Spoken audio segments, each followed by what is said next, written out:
Saudações a todos que estão nos acompanhando.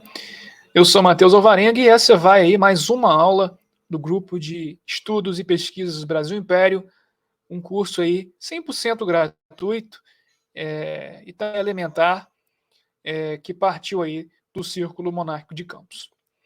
Então, pessoal, dando continuidade ao nosso tema, dessa vez vamos falar um pouco do primeiro reinado, falaremos também do surgimento, não dos partidos políticos, mas das facções políticas que dominariam todo o segundo reinado, as origens, de onde que essas vertentes saíram e por quê. E também vamos falar sobre sociedade, vamos falar sobre os atos adicionais que ocorreram no período da regência, de maneira bem resumida, né, através, tendo como base o texto do Marcelo Basile, O Laboratório da Nação, a Era Regencial de 1831 a 1840. Então vamos lá, começando então pelo primeiro reinado, tem início em 1822, com Dom Pedro I, e o seu fim é em 1831, ano da abdicação do primeiro imperador brasileiro. De maneira bem sintética, o que acontece de 1822 a 1831 são uma série de eventos, muitos deles que hoje já compõem o calendário nacional, e também muitos outros eventos bélicos, como, por exemplo, o caso da Cisplatina, que se separou dentro do primeiro reinado do Dom Pedro I, onde hoje é o Uruguai. Temos também a guerra a Guerra do Prata, né? uma batalha entre o Império do Brasil e a Argentina, que também desgastou bastante o reinado do Dom Pedro I, principalmente financeiramente. Temos a morte da imperatriz, a Dona Leopoldina. Temos os nascimentos dos príncipes imperiais, né? Principalmente aí o nascimento do Dom Pedro II, se eu não me engano, acho que é em 1825 que o Dom Pedro II vai nascer, futuro imperador do Brasil. E também temos aí os conflitos políticos dentro deste primeiro reinado. O Dom Pedro I ele vai, né, proclamar a independência do Brasil, só que o que se segue depois disso, né, uma coisa também que eu não citei, mas eu vou pegar aqui como base, é a Constituição de 1824. Né? Uma questão muito importante que ocorreu no primeiro reinado foi o desgaste da imagem e da popularidade do imperador Dom Pedro I. Isso se deve, principalmente, obviamente, ele sai coroado da proclamação da independência, mas os eventos posteriores vão acabar que minando a popularidade do imperador Dom Pedro I. As intrigas políticas durante a Assembleia Constituinte, né, a primeira Assembleia Constituinte do Brasil independente, a morte da imperatriz Dona Leopoldina, que faleceu praticamente aí em depressão, através das atitudes pessoais do imperador, de ter uma amante, a Domitila de Castro Canto e Melo, utilizando essa mulher para viver até mesmo dentro do palácio de São Cristóvão, a eventos oficiais, a condecorações. Ela realmente foi tratada como uma verdadeira imperatriz pelo Dom Pedro I. E quando nós falamos de Dona Leopoldina, estamos falando de uma princesa de origem austríaca, era uma Habsburgo, com uma educação completamente prendada, com uma popularidade completamente elevada, inclusive perante aos cativos. Os cativos gostavam muito dela também. E vale lembrar que a população cativa no Brasil Império não era baixa, né? Era muito alta. Então tem esses desgastes, a imperatriz vai morrer, o imperador vai lá se lamentar, mas a popularidade dele já começa sendo minada ali. A guerra contra a Argentina, que gerou muitos esforços financeiros e empréstimos aos bancos britânicos, né?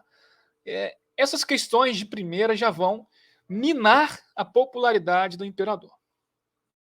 O imperador ele era liberal, né? Ele vem de uma formação absoluta do seu pai, o Dom João VI, porém algo completamente inexplicável, ele se tornou um príncipe imperial liberal. Ele vai dar uma constituição para o Brasil. Recomendo que no dia, se eu não me engano, no dia 9 de setembro, às 14 horas, pela Rádio Brasil Imperial, vai haver aí o terceiro encontro monárquico virtual de Mato Grosso do Sul.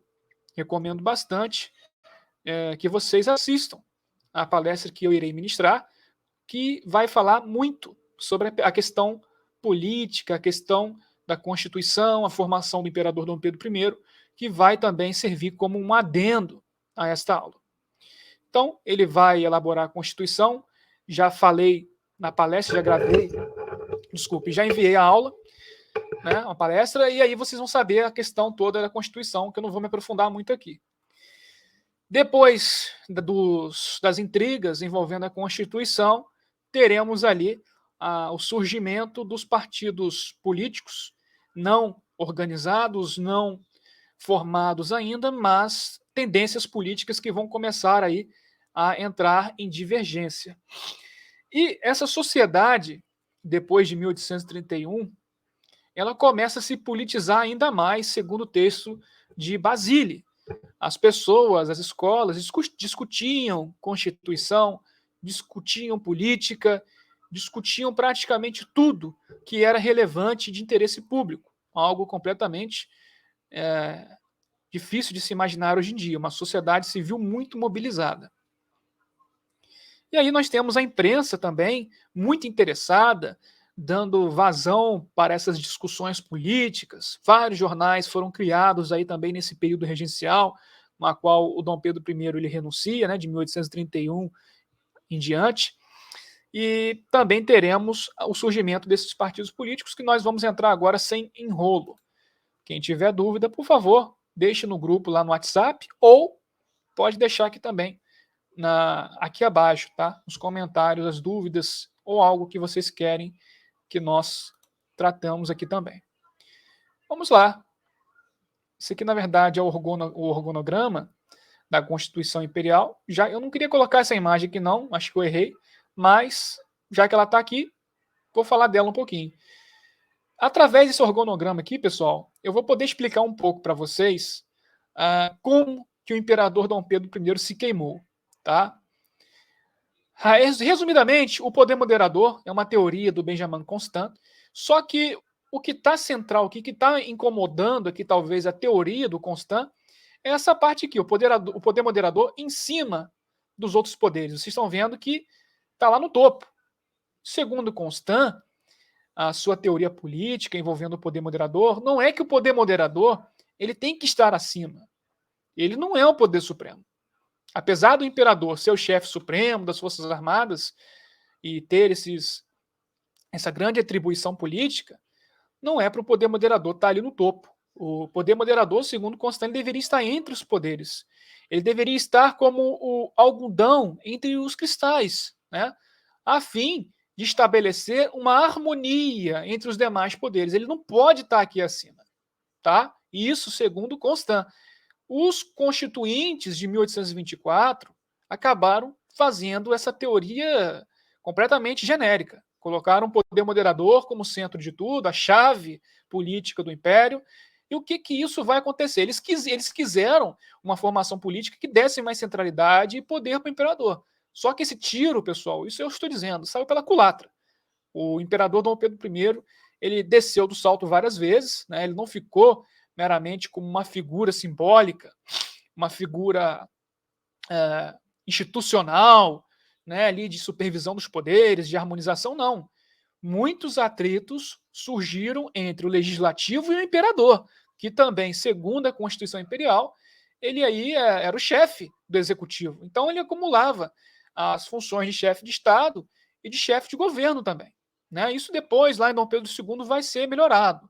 Mas o imperador Dom Pedro I, ele entrava nesses embates políticos aí entre portugueses e brasileiros, inclusive quando ele abdicou do trono em 1831, a grande questão ali foi porque ele tinha elegido, ele na verdade não elegeu, ele escolheu um gabinete português no meio de uma crise entre brasileiros e portugueses, e isso aí acabou por destruir completamente o seu reinado. Claro que tem outros fatores também externos, inclusive o fato da filha dele ser destronada lá de Portugal, mas isso, para mim, na minha opinião, tá, pessoal? Isso daqui, esse organograma do Império que muita gente elogia, né? Devia ter mesmo sua funcionalidade, realmente assegurou ali uma ordem e tal, mas em comparação à teoria de Constant, há aqui possíveis divergências ideológicas e teóricas, certo?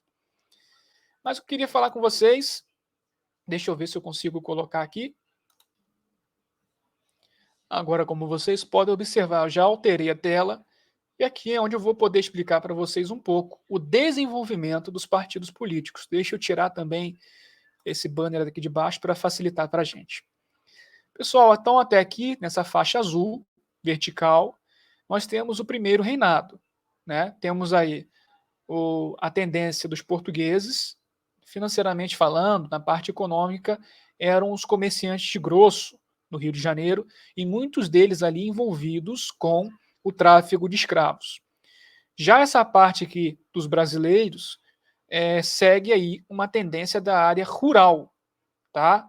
Eram as pessoas os grandes fazendeiros do interior do Brasil, que também compuseram essa ala aqui chamada de brasileiro.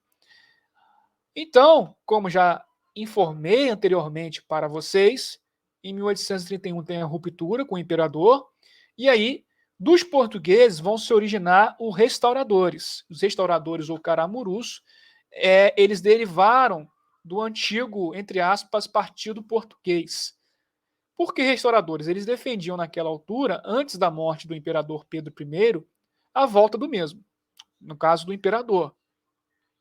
E o Partido Brasileiro ele se dividiu. Há uma ruptura.